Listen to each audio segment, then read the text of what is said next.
کہ اسلام کی اصل تعلیمات پر جو پردے دور ملوکیت میں پڑ گئے تھے، اسلام کی اصل تعلیمات تو دور خلافت راشدہ کی تھی. اسلام کا آئیڈیل نظام تو وہ تھا کہ دور فاروقی میں سفیر آیا ہے ایران کا، اس نے پوچھا اینا ملککم، تمہارا بادشاہ کہاں ہے؟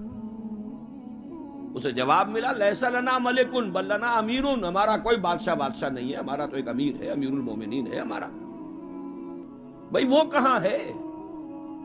کوئی محل نظر نہیں آ رہا ہے اس چھوٹی سی بستی کے اندر. وہ ہمارے فاروق رہتا کہاں ہے جس کے نام سے تھرا رہے ہیں شہنشاہوں کے ایوان، لرزہ طاری ہے جس کے نام سے، رہتا کہاں؟ بتایا گیا کہ بیت المال کے کچھ اونٹ گم ہو گئے تھے، ہمارا وہ خلیفہ ان کو تلاش کرنے باہر گیا ہوا. وہ کسی کو ساتھ لے کر گیا ہوگا کہ پہچان تو سکے. تو دیکھا کہ تھک گئے تھے حضرت عمر فاروق، صبح سے تلاش میں تھے، اونٹ نہیں ملے، تھک گئے، دھوپ تیز ہو گئی، تو ایک جھاڑی کے ذرا سائے میں استراحت فرما رہے ہیں اپنا کوڑا اپنے سر کے نیچے رکھ کر. اس نے وہاں کھڑے ہو کر کہا اے عمر، تم انصاف کرتے ہو لہذا تمہیں کوئی خوف نہیں. ہمارے بادشاہ ظلم کرتے ہیں، ان کی جان کانپتی رہتی ہے، اونچی اونچی فصیلوں کے پیچھے بھی وہ لرزتے رہتے ہیں، انہیں باڈی گارڈز کی ضرورت ہے، ان کے لیے تو طرح طرح کی حفاظتوں کا سامان. یہ تھا نظام جو محمد عربی نے دیا صلی اللہ علیہ وسلم. دور ملوکیت میں تو پھر وہی ایوان سجے، وہی محل بنے، وہی چہیتی بیویوں کے لیے کروڑوں روپے کے مقبرے تعمیر ہوئے، محل بنے. جا کر دیکھ لیجئے الحمرا، دیکھ لیجئے جا کر محل. اب وہ محل ہیں لا یرا الا مساکنہم، وہ مسکن اور محل نظر آ رہے ہیں، ان میں رہ بسنے والوں کا نام و نشان مٹ گئے. لیکن یہ کہ دور بنو امیہ میں تو پھر بھی ابھی اس طرح کے محل نہیں بنے تھے. دور بنو عباس میں آ کر تو ملوکیت جو ہے اپنی پوری شدت کے ساتھ اور پوری تمام شان و شوکت کے ساتھ دوبارہ جو ہے ظاہر ہوئی. تو یہ اسلام کی تعلیم پر جو پردے پڑے ہیں، جو سرمایہ داری پھر آ گئی، جاگیرداری پھر آ گئی، بہانوں سے سود کو جائز کیا گیا، بیع مؤجل کے حوالے سے ہی سود کے لیے راستے کھول دیے گئے، یہ سارے جاگیریں دی جا رہی ہیں، یہ سارا کا سارا نظام آ گیا. ظاہر بات ہے جسے سعودی ماڈل درکار نہیں، جسے ایرانین ماڈل منظور نہیں، وہ اس ماڈل کو کیسے پسند کرے؟ ماڈل تو اگر چاہیے تو وہ تو خلافت راشدہ کا، اس کا کوئی عملی نمونہ دنیا میں آج نہیں. تو اقبال نے یہ کہا تھا کہ اگر ایسا ہو گیا، کاش کہ ایسا ہو جائے، تو ہمیں ایک موقع مل جائے گا کہ اسلام کی تعلیمات پر جو پردے دور ملوکیت میں پڑ گئے تھے انہیں ہٹا کر اسلام کے اصل رخ روشن دنیا کو دکھائیں. یہی بات قائد اعظم نے کہی تھی. ہمیں پاکستان اس لیے مطلوب ہے کہ عہد حاضر میں اسلام کے اصول حریت و اخوت و مساوات کا ایک نمونہ دنیا کے سامنے پیش کر سکے. یہ بات دوسری ہے، 45 برس بیت گئے شمسی حساب سے اور 46.5 برس بیت چکے ہیں قمری حساب سے، ابھی تو کہیں وہ مساوات اور حریت اور اخوت کہیں نظر نہیں آ رہی. وہ تو ایک قوم بھی کئی قومیتوں میں بٹ گئی، لسانی اور علاقائی اور صوبائی عصبیتوں کا دورہ ہے. ڈھونڈ اب اس کو چراغ رخ زیبا لے کر، وہ ایک قوم جو ہندوؤں کے مقابلے میں ایک قوم بن گئی تھی، اب تو وہ تحلیل ہو چکی، اس کا کوئی وجود ہی نہیں ہے. میں بہرحال اس مرثیے پر زیادہ وقت صرف نہیں کرنا چاہتا. اس وقت عرض یہ کرنا ہے، آج کے انسان کی اصل ضرورت ایک ماڈل. زبانی کلامی بات کوئی قبول نہیں کرے گا. خلافت راشدہ کی مدح کریں گے، وہ کہیں گے پدرم سلطان بود تو راجے، تم کیا ہو؟ اپنی شکل دیکھو، تم کیا ہو؟ تم تو ہم سے بدتر ہو. تمہارے ہاں ڈسکریمنیشن، سید زیادہ تو سید زیادہ ہے ہی ہے، اونچائی ہے، اخلاق کا کتنا ہی پست ہو، اور یہ مسلی یہ تو ہے ہی نیچ، چاہے اخلاق اور کردار میں کتنا ہی اونچا ہو جائے. یوں تو سید بھی ہو، مرزا بھی ہو، افغان بھی ہو، تم سبھی کچھ ہو، بتاؤ تو مسلمان بھی ہو. تمہارا تمدن، تمہاری تہذیب، تمہارا نظام بدترین نظام. بڑے پیارے اشعار کہے علامہ اقبال نے، کہلوائے تو ہیں ابلیس کی زبان سے، اصل میں اس کے پردے میں پیغام اپنا دیا ہے۔ اور ان کی یہ نظم جو ہے ابلیس کی مجلس شورا، ان کے انتقال کے بعد چھپی ہے، یہ آخری دور ہے ان کا۔ اس لیے میں کہا کرتا ہوں کہ اقبال کا پیغام اگر دیکھنا ہو امت مسلمہ کے نام، تو یہ نظم جو ہے ابلیس کی مجلس شورا، یہ ان کا آخری پیغام۔ یہ ظاہر بات ہے کہ وہ کوئی نبی تو نہیں تھے معاذ اللہ، عام انسان تھے، ذہنی ارتقاء کے مختلف مراحل سے گزرے ہیں، تو ان کا ارتقاء جہاں تک ہوا ہے اس کی آخری صورت جو ہے وہ نظمیں ہیں کہ جو ارمغان حجاز میں شامل ہیں۔ جانتا ہوں میں یہ امت حامل قرآن نہیں، ہے وہی سرمایہ داری بندہ مومن کا دین۔ جانتا ہوں میں کہ مشرق کی اندھیری رات میں بے ید بیضا ہے پیران حرم کی آستین۔ عصر حاضر کے تقاضاؤں سے ہے لیکن یہ خوف، یہ ابلیس کہہ رہا ہے، عصر حاضر کے تقاضاؤں سے ہے لیکن یہ خوف، ہو نہ جائے آشکارا شرع پیغمبر کہیں۔ الحذر، آئین پیغمبر سے 100 بار الحذر، حافظ ناموس زن، یہ ہے معاشرت، مرد آزماں مرد آفرین۔ موت کا پیغام ہر نوع غلامی کے لیے، نہ کوئی فغفور و خاکہ نہ گدائے رہنشی۔ کرتا ہے دولت کو ہر آلودگی سے پاک و صاف، منعموں کو مال و دولت کا بناتا ہے امین۔ اس سے بڑھ کر اور کیا فکر و عمل کا انقلاب، بادشاہوں کی نہیں اللہ کی ہے یہ زمین۔ یہ ہے انقلاب۔ چشم عالم سے رہے پوشیدہ یہ آئیں تو خوب، ابلیس کہہ رہا ہے نا، چشم عالم سے رہے پوشیدہ یہ آئیں تو خوب، یہ غنیمت ہے کہ خود مومن ہے محروم یقین۔ یہ ماڈل آج کے انسان کی اصل ضرورت ہے۔ اب میں آپ کو بتاتا ہوں نبی اکرم صلی اللہ علیہ وسلم نے یہ ماڈل دیا کہ نہیں دیا۔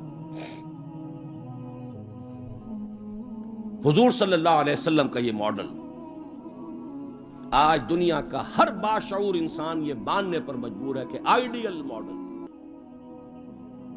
بدترین دشمنوں نے اقرار کیا۔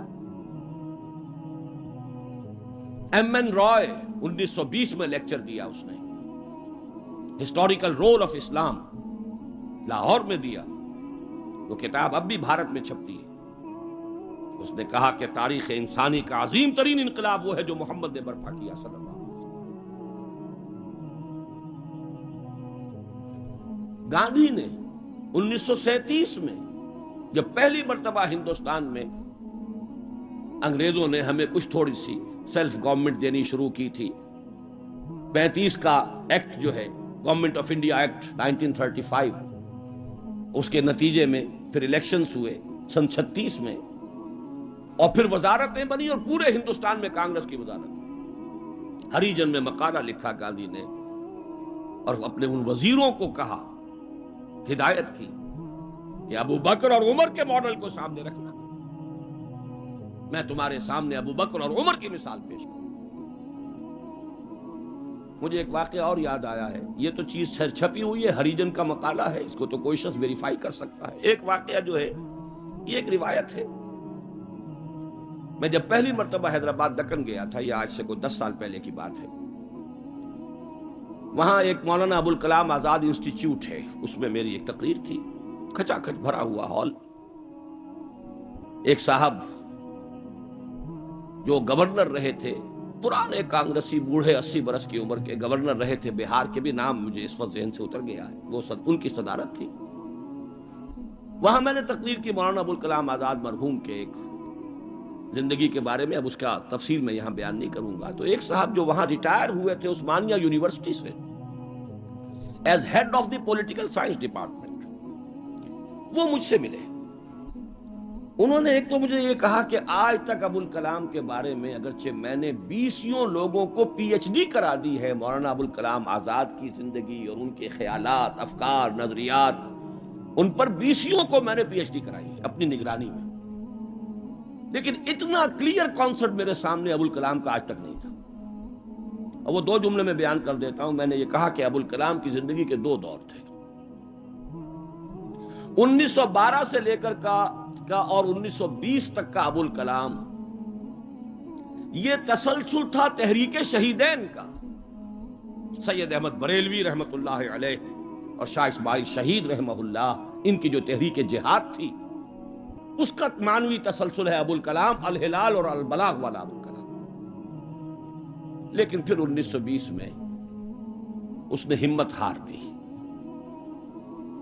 ماحول سے تعاون نہیں ملا، مخالفت ہوئی علماء کی طرف سے. اس کھاتے کو بند کر کے حزب اللہ کا کھاتا، حکومت الہیہ کے قیام کی جد و جہد، یہ چیپٹر کلوز کیا ابوالکلام. 1920 سے لے کر اور پھر 1958 تک، اپنے انتقال تک کا یہ جو دور ہے ابوالکلام کا، یہ ہے 1857 کی جنگ آزادی کا تسلسل.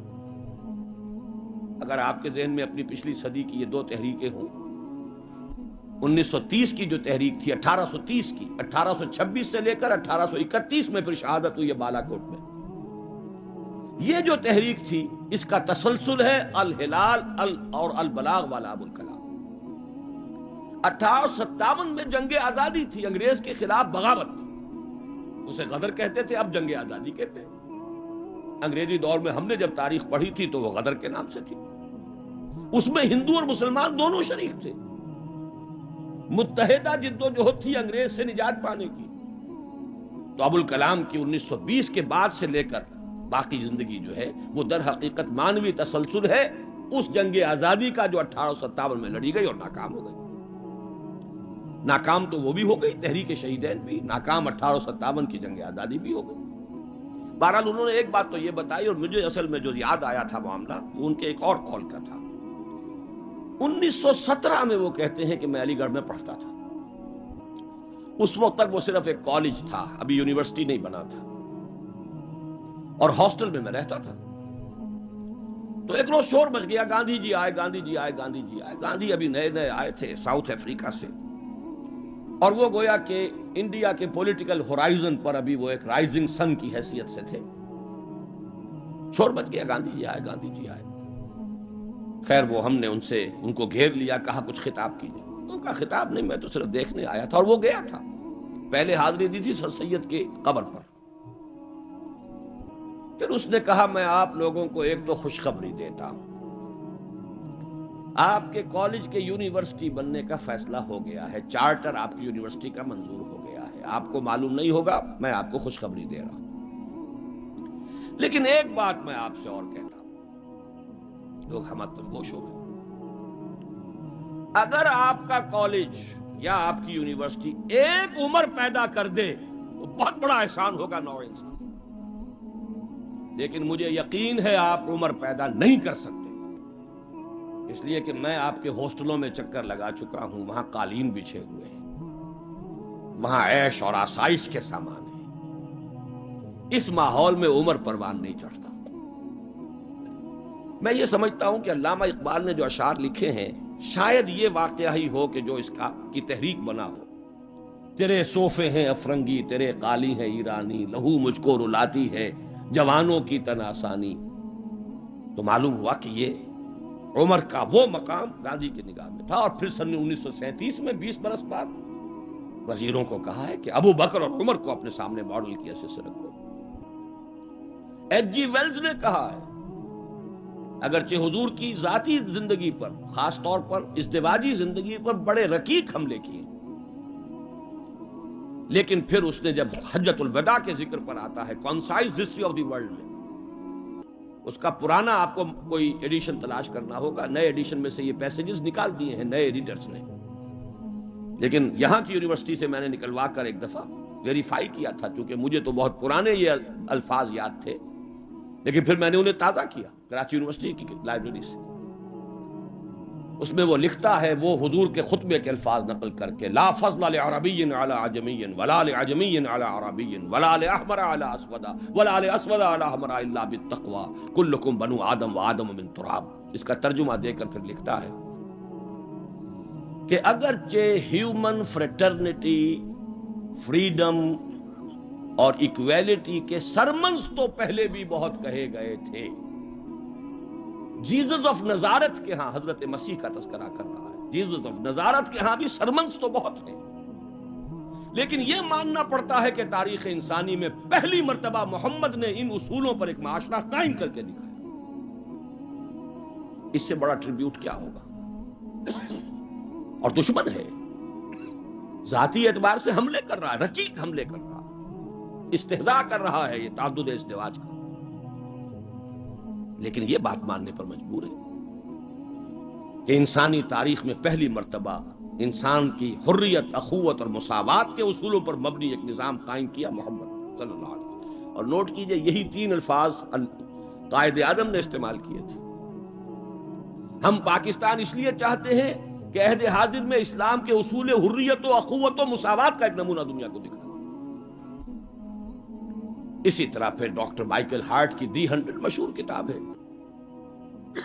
بہرحال یہ ماڈل، یہ رحمت محمد الرسول اللہ صلی اللہ علیہ وسلم انسان کو عطا کر چکے ہیں، اور اپنے تو بہرحال مدح کریں گے ہی.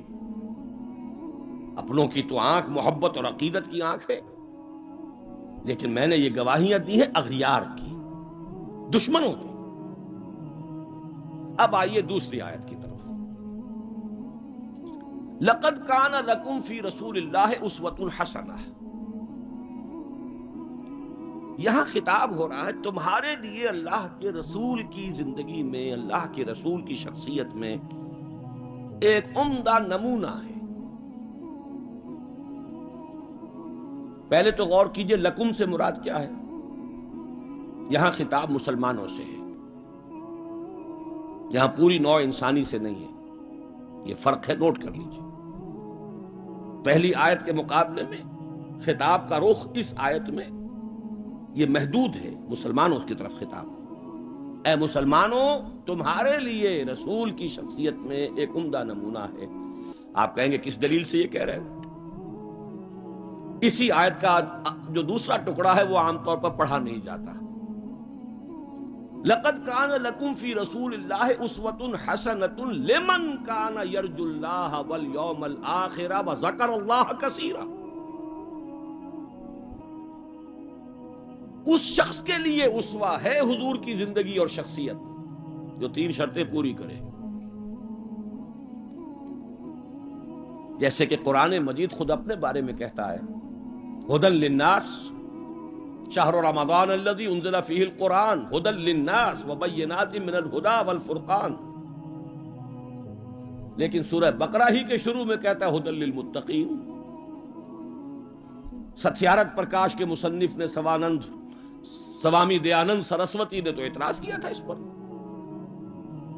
14واں باب، بدنام زمانہ 14واں باب یاد ہوگا.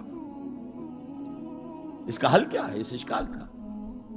قرآن اپنی جگہ ہدایت ہے پوری نوع انسانی کے لیے تا قیام قیامت، لیکن اس سے استفادہ وہی کرے گا جس میں استفادے کی پیاس اور طلب. پیاس ہی نہیں، بہترین مشروب رکھ دیجئے، پیے گا نہیں انسان. بھوک نہیں، بیماری کی وجہ سے ذائقہ منہ کا خراب ہے. آپ نے دیکھا ہوگا ماؤں کو بیچاریاں بچوں کی کیسی کیسی خوش آمدیں کرتی ہیں، بیٹے کچھ کھا لو، یہ کھا لو، وہ کھا لو، یہ، لیکن اس کا منہ کا ذائقہ بگڑا ہوا کچھ نہیں کھاتا. بھوک مری ہوئی ہے کچھ نہیں کھاتا. تو جس میں ہدایت کی طلب نہیں ہوگی قرآن اس کو ہدایت نہیں دے گا. اپنی جگہ ہدی للناس، استفادے کے لیے شرط ہے، پیاس ہو طلب ہو تب.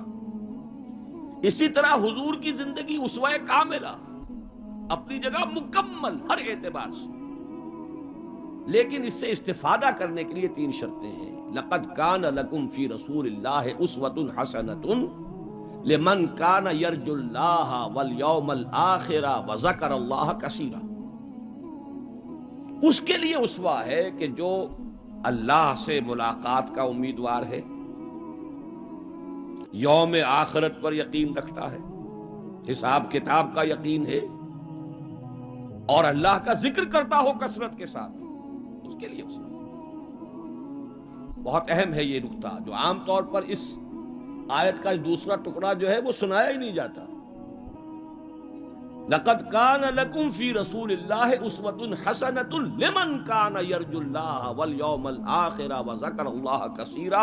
اللہم ربنا اجعلنا منہم، اے اللہ ہمیں ان لوگوں میں شامل فرما جو ان 3 شرطوں کو پورا کر کے اور محمد الرسول اللہ صلی اللہ علیہ وسلم کی اسوہ حسنہ سے استفادہ کر سکے۔ اب نوٹ کیجئے حضور کا یہ اسوہ نمونہ کس کس پہلو سے ہے۔ اس میں بھی ذرا 3 مراحل آئیں گے۔ سب سے پہلے یہ کہ ایک فرد کی حیثیت سے اسوہ کاملہ، خاص طور پر میرے نزدیک تو یہ سیرت النبی کا اعجاز ہے، معجزہ ہے۔ اگرچہ حضور کا سب سے بڑا معجزہ قرآن ہے، لیکن خود اپنی جگہ پر سیرت النبی معجزہ ہے۔ کس معنی میں؟ انسان کی جتنی حیثیتوں کا آپ تصور کر سکتے ہیں ان تمام حیثیتوں میں اسوہ موجود ہے محمد الرسول اللہ صلی اللہ علیہ وسلم۔ باپ کی حیثیت سے اسوہ موجود، حضرت مسیح کی زندگی میں تو نہیں، انہوں نے شادی نہیں کی۔ شوہر کی حیثیت سے اسوہ موجود، خسر کی حیثیت سے اسوہ موجود، حضرت علی کے خسر ہے کہ نہیں، حضرت عثمان کے خسر ہے یا نہیں۔ داماد کی حیثیت سے اسوہ موجود، حضرت ابوبکر حضرت عمر کے داماد ہے کہ نہیں۔ پھر ذرا غور کیجئے، داعی کی حیثیت سے اسوہ، مبلغ کی حیثیت سے اسوہ، معلم کی حیثیت سے اسوہ، مربی اور مزکی کی حیثیت سے اسوہ، امام مسجد کے اعتبار سے اسوہ، خطیب مسجد کے اعتبار سے اسوہ، پھر میدان جنگ میں سپہ سالار کی حیثیت سے اسوہ، قاضی القضات کی حیثیت سے اسوہ، اور صدر مملکت کی حیثیت سے اسوہ۔ کون سی زندگی کا گوشہ رہ گیا؟ اتنی گمبھیر زندگی کا واقعہ یہ ہے کہ کوئی اور دنیا میں مثال آپ نہیں دے سکتے، اتنی جامع زندگی۔ یہی بات ہے جو ڈاکٹر مائیکل ہارٹ نے تو یہی بات تو کہی ہے۔ He is the only person supremely successful in both the religious and secular fields۔ باقی عظیم شخصیتیں ایسی ہیں یا مذہب و اخلاق اور روحانیت کے میدان میں بلند نظر آئیں گی تو دنیا اور سیاست اور مملکت اور ریاست اور سپہ سالاری میں زیرو۔ گوتم بدھ کا ادھر اونچا مقام ہے، ادھر زیرو۔ حضرت مسیح کا ادھر اونچا مقام، ادھر زیرو۔ حضرت مسیح ابھی آئیں گے، دوسرا میدان بھی، اس میں بھی ان کی جولانیاں ہوں گی، لیکن اس وقت تک دنیا جس مسیح سے واقف ہے ان کی زندگی میں تو دوسرا کھاتا ہی نہیں ہے، کھانا کھلا ہی نہیں۔ اور ادھر آئیے، سکندر اعظم کہاں میکڈونیا سے چلا ہے اور بیاس تک پہنچ گیا ہے 3 سال کے اندر اندر، لیکن روحانیت اور مذہب اور اخلاق کے معاملے میں زیرو سے کام نہیں چلتا، کوئی مائنس ویلیو لانی پڑے گی۔ اسی طرح اٹیلا، اسی طرح چنگیز خان۔ ایک ہی شخصیت ہے، the only person supremely successful in both the fields, گویا کہ ہر اعتبار سے اسوہ کاملہ۔ یہاں بھی ایک نقطہ ذرا سی ڈائگریشن ہے۔ ایک پہلو ایسا ہے انسانی زندگی کا جس میں حضور اس کا کی شخصیت یا آپ کی سیرت اسوہ نہیں ہے۔ آدمی چونک جائے گا، اسے شاید توہین پر محمول کرے، لیکن ہے۔ اور وہ شخصیت کا پہلو ہے ایک عورت کی حیثیت سے، بیوی کے لیے اسوہ، ماں کے لیے اسوہ، کہاں سے آئے گا؟ آخر آدھی انسانیت ہے، نصف بہتر حیات آپ تو کہتے ہیں، دی بیٹر ہاف، اس کے لیے اسوہ، اس کی نسوانی زندگی کے اعتبار سے اسوہ کا۔ دیکھیے یہی نقطہ ہے، نوٹ کر لیجئے، دل پر لکھ لیجئے۔ یہی وجہ ہے کہ جس سورہ مبارکہ میں یہ آیت آئی ہے لَقَدْ كَانَ لَكُمْ فِي رَسُولِ اللَّهِ أُسْوَةٌ حَسَنَةٌ، اسی میں فرمایا گیا اے نبی کی بیویوں تمہیں اسوہ بننا ہے پوری نوع انسانی۔ یا نساء النبی لستن کاحد من النساء، اے نبی کی بیویوں تم عام عورتوں کے مانند نہیں۔ نبی کی زندگی میں جو خلا ہے، اس لیے کہ وہ مرد ہے، اسوہ کے اعتبار سے جو خلا رہ گیا ہے اسے تمہیں پر کرنا ہے۔ انما یرید اللہ لیذھب عنکم الرجس اہل البیت ویطہرکم تطہیرا، اللہ چاہتا ہے کہ تم سے ہر طرح کی گندگی آلائش کو خوب دھو کر پاک کر دے، تطہیر جتنا کہ تطہیر کا حق ہے بتمام و کمال تمہاری شخصیتوں میں پورا ہو جائے، اس لیے کہ تم پوری امت کے لیے، نوع انسانی کے لیے اسوہ کی وہ کمی کہ جو سیرت محمدی میں ہے صلی اللہ علیہ وسلم، اس خلا کو پر کرنے والی بنو گی۔ بہرحال انفرادی حیثیت میں گمبھیر ترین اسوہ حضور کی زندگی میں موجود، اسی کا ایک رخ اور بھی ہے انفرادی زندگی کا، اور وہ ہے اخلاقیات۔ حضور کا اپنا قول ہے، انما بعثت لاتمم مکارم الاخلاق، مجھے اس لیے بھیجا گیا ہے، مبعوث کیا گیا ہوں تاکہ اخلاق کی بہترین جو بلندیاں ہیں ان کی تکمیل کر دوں، اتمام کر دوں۔ اس کا مفہوم کیا ہے، اس کو سمجھ لیجیے۔ علیحدہ علیحدہ انڈیویجول ایتھیکل ویلیوز، اخلاقی قدریں مختلف انبیاء کی زندگی میں اپنے نقطۂ عروج کو پہنچ چکی تھی۔ صبر میں حضرت ایوب سے آگے کس کا مقام ہوگا؟ ان کے تو نام کا جز ہے ایوب صابر، محاورہ ہے صبر ایوب۔ تسلیم میں حضرت اسماعیل سے آگے کون جائے گا جو گردن رکھ رہا ہے، ابا جان چلائیے چھری، ستجدنی انشاءاللہ من الصابرین۔ سر تسلیم خم ہے جو مزاج یار میں آئے، اس سے کوئی اونچا مقام ہوگا؟ استقامت میں حضرت نوح سے آگے کوئی جا سکتا ہے؟ 950 برس کس پر آئے؟ 950 برس، فَلَبِثَ فِيهِمْ أَلْفَ سَنَةٍ إِلَّا 50 عاما۔ دعوت اور تبلیغ میں استقامت سے اس سے آگے تو کوئی مقام ممکن نہیں۔ غیرت اور حمیت اور جلال دین کے لیے حضرت موسیٰ سے آگے کون جائے گا؟ زہد اور لذات دنیا سے کنارہ کشی میں حضرت مسیح اور حضرت یحییٰ سے آگے کون سا مقام؟ اب کمی کون سی تھی؟ یہ ہے بات سوچنے کی۔ پھر اتمام کس کا کیا حضور؟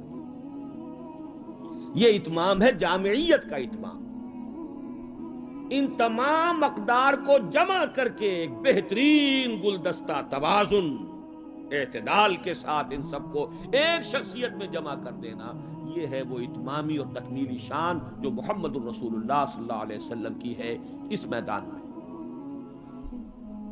زہد بھی ہے لیکن ازواج مطہرات بھی ہے، نکاح بھی ہے۔ وہ زہد نہیں ہے کہ جو رہبانیت والا زہد ہو۔ حضرت عائشہ کی شہادت ہے کہ حضور بیٹھے ہوتے تھے ہمارے مابین اور پیار اور محبت کی باتیں ہوتی تھیں، وہ زاہد خشک کا معاملہ نہیں تھا حضور کا۔ حضور نے خود فرمایا مجھے تمہاری اس دنیا سے 3 ہی چیزیں پسند ہیں، ان میں سے ایک عورت کا ذکر کیا، کوئی حجاب نہیں، جو فطرت ہے جو اللہ نے بنائی ہے، بھرپور عائلی زندگی بسر کی ہے، اور بہت محبت کرنے والے اور محبت دینے والے شوہر تھے محمد صلی اللہ علیہ وسلم۔ لیکن جیسے ہی اذان کی آواز آتی تھی ایسے اٹھ کر چلے جاتے تھے کہ جیسے ہم سے کوئی تعلق ہی نہیں، سروکار ہی نہیں، ہم سے واقف ہی نہیں کہ ہم کون۔ یہ ہے وہ درمیان قار دریا تختہ بندم کر دئی، بازمی گوئی کے دامن تر مکن ہوشیار باش۔ اچھا دیکھیے یاد آ گیا ہے، آپ کی بھی طبیعت اس وقت جو ہے میں تو دیکھ رہا ہوں آمادگی ہے، وقت کچھ زیادہ بھی صرف ہو جائے تو کوئی حرج نہیں۔ رجم کا ایک واقعہ ہو رہا ہے حضرت مسیح کی زندگی میں، وہ میری مگدلین پڑھا ہوگا آپ نے، زانیہ تھی، جرم ثابت ہو گیا، اسے رجم کرنے کے لیے لے کے جا رہے تھے، شور مچا ہوا تھا، حضرت مسیح بھی گزر رہے تھے، کیا معاملہ ہے؟ یہ ہے، فرمایا ٹھیک ہے چلو، خود بھی چلے۔ اب جب اسے باندھ دیا گیا، اب کھڑے ہو کے فرمایا ٹھیک ہے قانون ہے رجم کا، اور یہ شریعت موسوی کا حکم ہے، رجم ہونا چاہیے، لیکن اس کو پہلا پتھر وہ مارے جس نے خود کبھی زنا نہ کیا۔ میں کہتا ہوں حیرت ناک بات ہے یہ کہ اتنی شرافت ان لوگوں میں تھی کہ ایک ایک جو ہے وہاں سے کھسکنا شروع ہو گیا، مجمع چھٹ گیا۔ یہ ایک رخ ہے زندگی کا۔ حضور کی شخصیت میں اب آپ کو 2 رخ جمع ملیں گے۔ وہ غامدیہ خاتون آئی ہے اور اس نے کہا حضور مجھ سے وہ خطا ہو گئی ہے، مجھے پاک کر دی۔ حضور نے پوچھا کہ کہیں کوئی حمل تو نہیں ہے؟ جی حمل بھی ہے۔ تو جاؤ، جرم تمہارا ہے، اس جان کا کیا جرم ہے جو تمہارے پیٹ میں ہے؟ وضع حمل کے بعد آنا۔ اب آئی ہے وہ وضع حمل کے بعد، بچہ گود میں ہے۔ حضور وہ مرحلہ طے ہو گیا، اب مجھے پاک کر دیجئے، رجم کر دیجئے، میں پاک ہو جاؤں، دنیا کی سزا میں بھگت لوں گی، آخرت میں اللہ مجھے بچا۔ فرمایا ابھی تو اس بچے کی زندگی تمہارے ساتھ وابستہ ہے، جاؤ دودھ پلاؤ۔ کچھ دنوں کے بعد پھر آئی ہے، بچے کے ہاتھ میں روٹی کا ٹکڑا ہے، کھا رہا ہے۔ فرمایا ہاں اب ٹھیک ہے، لے جاؤ اس کو رجم کر دو، اللہ کا حکم ہے۔ لا تاخذکم رافت فی دین اللہ ولا تاخذکم بہما رافت فی دین اللہ، اللہ کا حکم ہے، کرنا ہوگا، چاہے اپنے سینے پر پتھر رکھنا پڑے، اب رجم کرنا ہوگا۔ لیکن جب رجم ہو گیا ہے اور وہ خاتون جو ہے ان کا انتقال ہو گیا، کسی کی زبان سے نکل گیا کتنی بے حیا عورت تھی، حضور نے ڈانٹ دیا، نہیں اس عورت نے وہ توبہ کی ہے کہ اگر تمام مدینے والوں پر تقسیم کر دی جائے تو سب کی نجات کا ذریعہ بن جائے۔ یہ توازن ہے، حکم رب کا نفاذ بھی ہے، اس میں اپنی ذاتی شفقت کو آڑے نہیں آنے دینا ہے، لیکن یہ نہیں ہے کہ اس سے کوئی سوء ظن ہو۔ مریض سے دشمنی نہیں ہوتی، مرض سے دشمنی ہوتی، مریض سے تو ہمدردی ہوتی، اور اس نے تو وہ توبہ کی ہے۔ بہرحال انفرادی سطح پر میں نے ایک تو عرض کیا کہ اسوہ محمدی کی جامعیت کبریٰ، نمبر 2 اخلاقی میدان میں تکمیل، یعنی تمام جتنی اخلاقی اقدار ہیں بلند اور اعلیٰ، ان کا مجموعہ حسین گلدستہ جس میں ہر شے اپنے اپنے مقام پر صحیح توازن اور اعتدال کے ساتھ ہے، یہ ہے خاص معاملہ محمد الرسول اللہ صلی اللہ علیہ وسلم۔ دوسرا اسوہ حضور کا وہ میں بیان کر چکا، ایک ماڈل پیش کر دیا، نوع انسانی کے لیے ایک ماڈل، وہ نظام قائم کیا، کس نے کیا؟ محمد الرسول اللہ نے کیا صلی اللہ علیہ وسلم۔ اگرچہ یہ نوٹ کر لیجئے کہ اس ماڈل کا جو اصل ہے دور، وہ ہے دور فاروقی، یہاں بھی کہیں آپ یہ نہ کہیں توہین کر رہا، دور نبوی نہیں ہے اس کا ماڈل۔ کیوں؟ حضور کی حیات طیبہ میں تو ابھی انقلابی عمل جاری تھا، ریولوشنری پروسیس تھا اپنے پورے جوبن کے اوپر، نظام قائم ہوا اور آپ کا انتقال ہو گیا، بلکہ آپ نے خود چوز کیا ہے۔ اللہم فی الرفیق الاعلی، اے اللہ بس میرا کام پورا ہو گیا، اب میں مزید یہاں رہنے کو تیار نہیں، خود خطبہ دیا آپ نے۔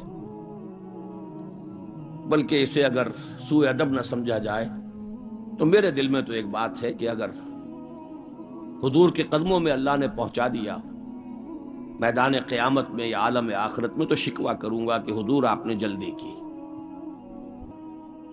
ابھی جو عرب ایمان لائے تھے یدخلون فی دین اللہ افواجا، ابھی ان کی کچھ اور تربیت آپ فرماتے، کچھ اور دن آپ دنیا میں قیام فرماتے۔ چوائس ہوتا ہے نبی کا، یہ تو حضور کی حدیث ہے۔ انبیاء کا معاملہ خاص ہے کہ جب وقت آ جاتا ہے اس وقت انہیں چوائس دے دیا جاتا ہے، ابھی مزید رہنا چاہتے ہیں تو رہیے، اور اگر واپس آنا چاہتے ہیں تو ٹھیک ہے، آپ کا وہ وقت جو ہے وہ ہو چکا۔ اسی پر تو حضور نے فرمایا تھا مرض وفات میں جب ذرا سا وقفہ ہوا ہے اور افاقہ ہوا ہے، حضرت ابوبکر نماز پڑھا رہے تھے مسجد نبوی میں، اور حضور پھر اپنے اس افاقے کی وجہ سے حضرت علی اور حضرت عباس رضی اللہ تعالی عنہما کے کندھوں پر اپنا ایک ایک ہاتھ دست مبارک رکھ کر مسجد میں تشریف لائے ہیں۔ حضرت ابوبکر ہٹنے لگے پیچھے، جب آپ امامت فرمایا آپ نے اشارے سے کہا نہیں تم امامت کرو، حضرت ابوبکر کے پہلو میں بیٹھ گئے، کھڑے نہیں رہ سکے۔ اب آپ نماز پڑھ رہے تھے، حضرت ابوبکر آپ کی اقتدا کر رہے تھے، اور باقی پوری جماعت حضرت ابوبکر کی اقتدا کر رہی ہے۔ یہ خاص نماز ہے، یہ ایک ہی نماز ہے بس جو اس رنگ میں پڑھی گئی۔ اس نماز کے بعد آپ نے خطبہ دیا، اللہ نے اپنے ایک بندے کو یہ اختیار دیا ہے، چاہے وہ دنیا میں رہے اور چاہے وہ واپس آ جائے، بندے نے اللہ کی طرف لوٹنے کو قبول کر لیا. حضرت ابو بکر رو پڑے. باقی صحابہ نہیں سمجھے کہ یہ تو ایک خاص بات کہی جا رہی ہے، کسی اور کی حکایت ہے، کیا ہے. حضرت ابو بکر رو پڑے، سمجھ گئے کہ معاملہ کیا ہے. اب آپ نے فیصلہ کر لیا ہے مراجعہ. بہرحال میں یہ عرض کر رہا تھا کہ حضور کی حیات طیبہ بہت گمبھیر انقلابی عمل ہے جو اس کے اندر چھایا ہوا ہے. اس میں پھر ابھی اس نظام کی برکات جو ہیں وہ نمایاں نہیں ہے، موجود ہیں، نمایاں نہیں ہے. اسی طرح حضرت ابوبکر کے کل 2.25 سال، اور وہ بھی جس انقلاب کی تکمیل حضور نے کر دی تھی، اس کے خلاف جو کاؤنٹر ریولوشنری موومنٹس اٹھی ہیں ان کو کرب کرنے میں سارا وقت صرف ہو گیا. مسیلمہ کذاب اٹھ کھڑا ہوا ہے، فلاں جو ہے یہ نبیہ بن کر دعوے دار بن کر کھڑی ہو گئی ہے، اس نبی اور نبیہ کا نکاح بھی ہو گیا ہے. ایک طوفان. منکرین زکوٰۃ کھڑے ہو گئے ہیں. اور شاید آپ نے کبھی نوٹ نہ کیا ہو، نوٹ کر لیجئے، یہ سورت تو آپ پڑھتے ہی ہیں، اذا جاء نصر اللہ والفتح ورأیت الناس يدخلون فی دین اللہ افواجا. لیکن یہ کہ اس کی ایک برعکس تصویر بھی ہے، وہ دیکھ لیجئے کہ حضور کے انتقال کے بعد وہ جو فوج در فوج آئے تھے، فوج در فوج نکل بھی گئے تھے. یخرجون من دین اللہ افواجا. اور دارالاسلام جو ہے وہ صرف مدینے تک محدود ہو کر رہ گیا تھا. حضرت ابو بکر کی فضیلت جو ہے در حقیقت اسی سے ظاہر ہوتی ہے. with an iron fist and with an iron will، جس طرح آپ نے مقابلہ کیا ہے اور کرش کر دیا ہے ان تمام جو بھی قوتیں اٹھی. حضرت عمر تک گھبرا رہے ہیں، مشورہ دے رہے ہیں کہ دیکھیے ایک دم 3 محاذ نہ کھول لیجئے، حالات بڑے خراب ہیں، بڑے نازک ہیں. آپ نہ تو جیش اسامہ کو روک رہے ہیں، ٹھیک ہے آپ کا کہنا ہے کہ جس لشکر کا علم جو ہے حضور نے عطا کر دیا ہو، میں کیسے اس لشکر کو روکوں. پھر آپ مدعیان نبوت کے خلاف بھی لشکر بھیج رہے ہیں، وہ بھی سمجھ میں آتا ہے، وہ تو کافر ہو گئے، مرتد ہو گئے، لازماً ان کے خلاف تو جہاد کرنا ہے. لیکن کم سے کم ان زکوٰۃ کا انکار کرنے والوں کے معاملے میں سوچئے، نرمی کیجئے، تیسرا محاذ نہ کھولیے. انہوں نے نہ کسی نئے نبی کی دعوت کو قبول کیا ہے، نہ وہ ابھی نماز کا انکار کر رہے ہیں، بلکہ زکوٰۃ بھی یہ نہیں کہتے کہ ہم نہیں دیں گے، صرف یہ کہتے ہیں کہ ہم حکومت کو نہیں دیں گے. تو تھوڑی سی نرمی کیجئے. حضرت عمر کو ڈانٹ ملائی ہے حضرت ابو بکر نے. اے عمر، تم دور جاہلیت میں تو بڑے سخت تھے اور بڑے ہمت والے تھے، اسلام میں آ کر کمزور ہو گئے. اور پھر وہ تاریخی الفاظ کہے ہیں، ایبدل الدین وانا حی، کیا دین کے اندر ترمیم ہوگی جبکہ میں ابھی زندہ ہوں؟ میری زندگی میں دین میں ترمیم نہیں ہو سکتی. خدا کی قسم اگر کسی اور نے میرے ساتھ نہ دیا، تنہا جاؤں گا اور ان مانعین زکوٰۃ سے جہاد کروں گا. یہ آئرن ول اور آئرن فسٹ ابو بکر، رقیق القلب نحیف الجثہ انسان. لہذا اس 2.25 سال میں بھی اصل جو برکات ہیں ان کا ظہور نہیں ہو پا رہا.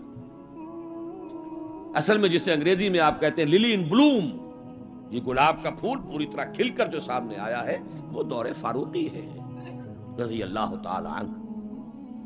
اس کی وہ شانیں ہیں. وہ سفیر کا واقعہ سنا چکا ہوں. حریت کا معاملہ دیکھیے کہ سعد ابن ابی وقاص کے بارے میں پرچہ نویس نے اطلاع دی ہے ایران سے. گورنر ہے ایران کے حضرت سعد ابن وقاص، اور گورنر اس لیے ہے کہ خود فاتح ایران ہیں. یہ ریوڑیوں کی طرح بٹی ہوئی گورنریاں نہیں ہیں کہ اس کو دے دو اس کو دے دو، جس کو چاہو دے دو. خود فاتح ایران سعد ابن ابی وقاص. اور آدمی کون ہے وہ؟ ایک ہی انسان ہے جس کے بارے میں حضور نے فرمایا، اے سعد تم پر میرے ماں باپ قربان. غزوہ احد میں جب لرغہ کیا ہے کفار نے اور حضور کو شہید کرنے کے لیے سرتوڑ کوشش کی ہے، اس وقت تیر اندازی کر رہے تھے حضرت سعد ابن ابی وقاص رضی اللہ تعالیٰ عنہ، یکی از عشرہ مبشرہ. اس وقت حضور نے کہا تھا تیر چلائے جاؤ اے سعد، تم پر میرے ماں باپ قربان. وہ سعد ہیں کہ پرچہ نویس نے اطلاع دی ہے کہ سعد نے اپنے گھر کے باہر ایک ڈیوڑی بنا لی ہے، دربان کھڑا کر دیا ہے. حضرت بلال کو بھیجا ہے، خط میں ڈانٹ دی ہے، لیکن بلال کو حکم تھا کہ پہلے جا کر ڈیوڑی کو آگ لگا دینا، پھر یہ خط دینا سعد کو. نے آگ لگائی ہے، پھر جا کر یہ خط دیا ہے. خط میں لکھا ہے سعد، لوگوں کو ان کی ماں نے آزاد جنا تھا، تم نے انہیں اپنا غلام کب سے بنا دیا. حریت کا اس سے اونچا تصور کوئی ہوگا؟ ایک عورت ٹوک رہی ہے، عمر جی محمد عورت تھی، یہ کیا تم نے حکم نافذ کیا ہے کہ مہر اس سے زیادہ نہیں ہوگا؟ ہمارے جس حق پر اللہ نے کوئی حد نہیں لگائی، تم کون ہوتے ہو حد لگانے والے؟ قرآن کی آیت ہے، بات ہے تم احداہن قنطارا، تم نے اگر اپنی کسی بیوی کو ڈھیروں دیا ہو سونا تب بھی واپس نہیں لے سکتے. جب قرآن نے ڈھیروں سونے تک کی اجازت دی ہے، تم کون ہوتے ہو اس کے اندر ترمیم کرنے والے؟ عمر وہیں کہتے ہیں آج ایک بڑھیا نے عمر کو دین سکھایا اور آرڈیننس واپس. حریت، احتساب، تنقید، مساوات، اگر یہ کچھ چڑیاؤں کے نام ہیں، ہمارے لیے تو یہ چڑیاں ہیں، ان کا ہے، صرف شکلیں ہیں، نام ہیں، حقیقت کہیں نہیں. ان تمام چیزوں کی بتمام و کمال حقیقت دیکھنی ہو تو حضرت فاروق کا دور ہے. بیت المقدس کا سفر کر رہے ہیں اور ایک اونٹ تقریباً 700 میل کا سفر ہے، کوئی نجی سفر نہیں ہے، کوئی انٹوریج نہیں ہے، کوئی 250-300-400 آدمی ساتھ نہیں ہے، کوئی پورا بوئنگ 747 نہیں لے جایا گیا عمرے کے لیے. ایک اونٹ، ایک خادم، اسی اونٹ پر راشن بھی ہے، لہذا بیک وقت 2 آدمی نہیں بیٹھ سکتے، ایک ہی آدمی سواری کر سکتا. ایک منزل میں خلیفہ وقت اوپر بیٹھے ہیں اور خادم نکیل پکڑ کر آگے چل رہا ہے، اگلی منزل میں خادم اوپر بیٹھا ہے اور خلیفہ وقت نکیل پکڑ کر چل رہا ہے. اور آخری وقت میں باری اتفاقاً آ گئی خادم کی، اس نے ہاتھ جوڑ دیا کہ خدا کے لیے لوگ کیا کہیں گے، میرے سر ہو جائیں گے. فرمایا نہیں، الدور دورک، نہیں، باری تمہاری. اور اس محاذ پر تھے کون کمانڈر؟ ابو عبیدہ بن الجراح رضی اللہ تعالی عنہ، امین هذه الامہ. جب غلغلہ ہوا، آ گئے عمر، آ گئے عمر، آ گئے، تشریف لے آئے. اب وہ آئے ہیں استقبال کے لیے، دیکھا کپڑے سخت میلے، ننگے پاؤں، درمیان میں کہیں کیچڑ آیا تھا، پیدل چل کے آ رہے تھے تو جوتے بھی ہاتھ میں لے لیے تھے. کہا یہ آپ کیا کر رہے ہیں، اپنا حلیہ کوئی درست کیجئے، یہ بڑا متمدن ملک ہے، بڑے مہذب لوگ ہیں یہ شام کے لوگ، کیا کہیں گے. ڈانٹ پلائی ہے حضرت ابو عبیدہ کو بھی. نحن قوم اعزنا اللہ بالاسلام، اے ابو عبیدہ کیا ہو گیا ہے تمہیں، ہم وہ لوگ ہیں کہ ہمیں جو عزت اللہ نے دی ہے وہ اسلام سے دی ہے، کپڑوں سے نہیں دی. واقعہ یہ ہے کہ یہ ہے وہ heights by great men reached and kept. یہ مثالیں ہیں، یہ آئیڈیل ہے، یہ اسوہ ہے، اور اس میں کمال عمر کا نہیں ہے، کمال محمد الرسول اللہ کا ہے صلی اللہ علیہ وسلم. درخت اپنے پھل سے پہچانا جاتا ہے، عمر تو درخت کا پھل ہے، ابو بکر اس درخت کے پھل ہیں، صحابہ کرام اس شجرہ طیبہ کے برگ و بار ہیں. اسوہ تو محمد کا ہے صلی اللہ علیہ وسلم. لیکن اب آگے آئیے، اسوے کی تیسرا حصہ ہے اسوہ کا، اور یہ نوٹ کر لیجئے جس مقام پر یہ آیت وارد ہوئی ہے سورہ احزاب میں. پہلے تو میں نے آپ کو بتایا سورہ احزاب ہی میں وہ آیت بھی ہے جس میں اسوہ خواتین کے لیے حضور کے ازواج مطہرات. لیکن یہ آیت کہاں آئی ہے پرٹیکولرلی؟ وہ ہے غزوہ احزاب، جنگ کا مرحلہ. یہ جنگ کس لیے لڑی جا رہی تھی؟ غلبہ دین کے لیے، لِیُظْهِرَهُ عَلَى الدِّینِ كُلِّهِ. چھاپڑا صاحب سے آپ نے وہ سورہ صف کی آیات سن لی ہیں، کاش کہ وہ ایک آیت اور شامل کر دیتے اس سے پہلے، اس لیے کہ اس وقت کا جو دنیا کا نقشہ ہے وہ اس آیت میں. یریدون لیطفئوا نور اللہ بافواہہم، یہ چاہتے ہیں کہ اللہ کے نور کو، اللہ کے اس نور کو اپنی منہ کی پھونکوں سے بجھا دیں. واللہ متم نورہ ولو کرہ الکافرون، اور اللہ تو اپنے نور کا اتمام فرما کر رہے گا چاہے کافروں کو کتنا ہی ناگوار ہو. هو الذی ارسل رسولہ بالہدی ودین الحق لیظہرہ علی الدین کلہ ولو کرہ المشرکون. اس کا ترجمہ آپ سن چکے ہیں. وہی ہے اللہ جس نے بھیجا اپنے رسول کو الہدا اور دین حق دے کر تاکہ غالب کریں اس کے کل کے کل دین پر، پورے کے پورے نظام زندگی پر، تمام کے تمام نظاموں پر، دینوں پر، چاہے مشرکوں کو کتنا ہی ناگوار ہو. اسی کے لیے جہاد کی پکار ہے. هل ادلکم علی تجارۃ تنجیکم من عذاب الیم تؤمنون باللہ ورسولہ وتجاہدون فی سبیل اللہ باموالکم وانفسکم. اسی کے لیے قتال کی ترغیب ہے. یہ اس پہلے حصے میں ہے. ان اللہ یحب الذین یقاتلون فی سبیلہ صفا کانہم بنیان مرصوص. تو حضور کا ایک اسوہ تو پوری نوع انسانی کے لیے ہے، وہ ماڈل جو آپ نے دکھا دیا، قائم کر کے نظام کی ایک مثال دنیا کے سامنے پیش کر دی. یہ ممکن ہے، قائم ہو سکتا ہے، یہ کہانی نہیں ہے، یہ تو تاریخ کا نصف النہار ہے. 5000 برس قدیم بات ہوتی تو کہتے پتہ نہیں ڈھکوسلا ہے، ہوا بھی ہے کہ نہیں ہوا. یہ تو عین ہسٹوریکل ایرا ہے، تاریخی حقائق ہیں، پوری دنیا مان رہی ہے. روز روشن نصف النہار پر سورج تاریخ کا ہے، جبکہ محمد رسول اللہ صلی اللہ علیہ وسلم نے یہ ماڈل پیش کیا جس کا کہ اقرار اور اعتراف دشمن کر رہے ہیں. تو وہ اسوہ تو ہے پوری نوع انسانی کے لیے. میں نے آپ کو نوٹ کرایا تھا لقد کان لکم. وہ اسوہ جو اس امت کے لیے ہے وہ کون سا اسوہ ہے؟ وہ اسوہ ہے وہ طریقہ کار جس سے کہ آپ نے وہ انقلاب برپا کیا. کیسے قائم کیا؟ منہج کیا تھا؟ منہاج کیا تھا؟ طریقہ کار کیا تھا؟ پہلے کیا کیا تھا؟ پھر کیا کیا تھا؟ اگلا قدم اٹھایا تو کیوں اٹھایا؟ پہلے نہیں اٹھایا تو کیوں نہیں اٹھایا تھا؟ کیا سبب ہے کہ مکے میں حکم دیا جا رہا ہے چاہے تمہارے ٹکڑے اڑا دیے جائیں، تمہیں زندہ آگ کے اندر جلا دیا جائے، تب بھی تم ہاتھ نہیں اٹھاؤ گے؟ کفو ایدیکم، اپنے ہاتھ بندھے رکھو. نو ریٹیلیشن، نو ریونج، کوئی انتقام نہیں، کوئی قصاص نہیں.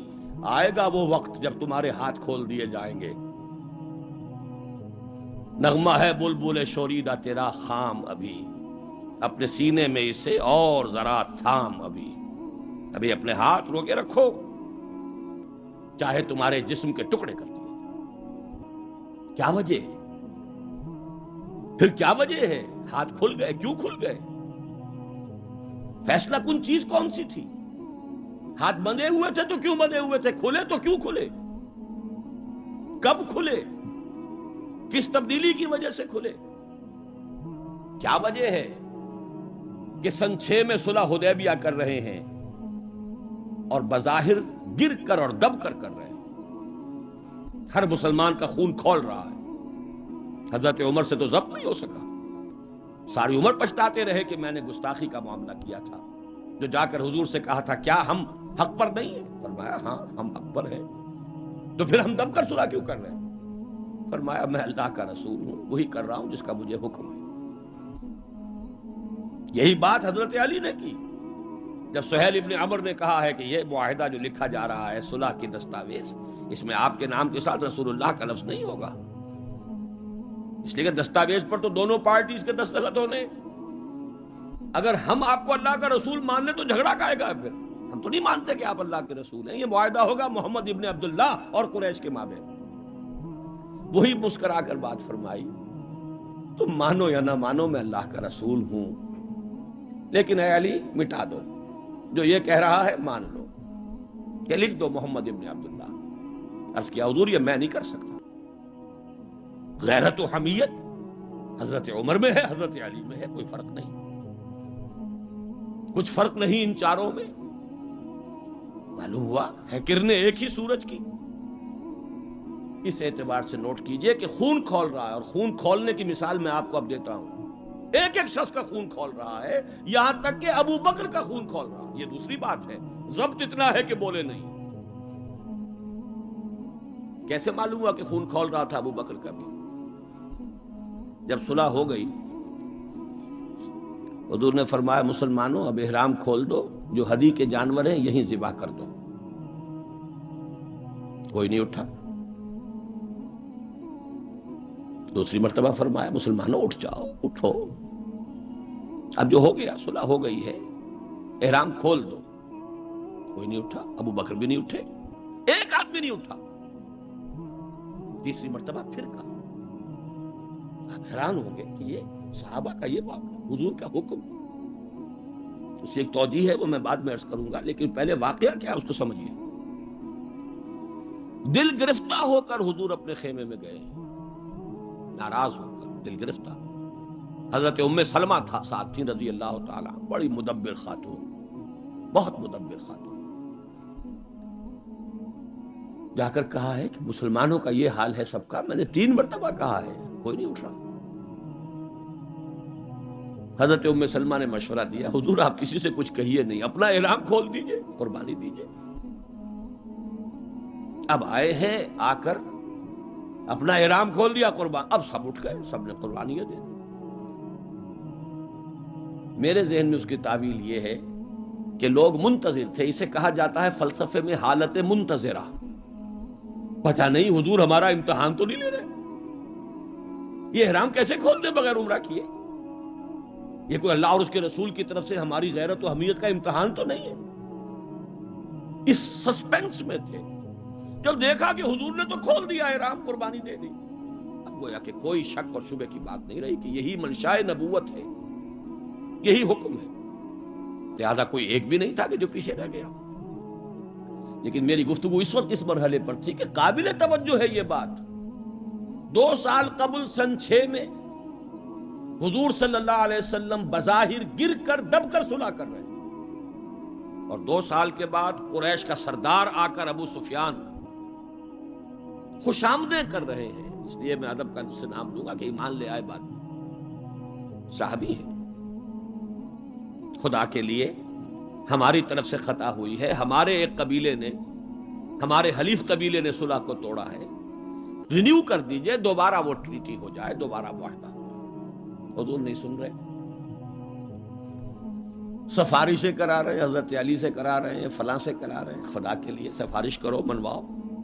ابو سفیان بڑے مدبر انسان، انہیں پتا تھا اب ہمارے اندر طاقت نہیں ہے، اب ہم مقابلہ نہیں کر سکتے محمد کا۔ 2 برس جو حضور کو مل گئے، اس میں جو آپ نے پھر اپنی دعوت اور جو تنظیم اور تربیت کے مراحل جس تیزی کے ساتھ آگے بڑھائے ہیں،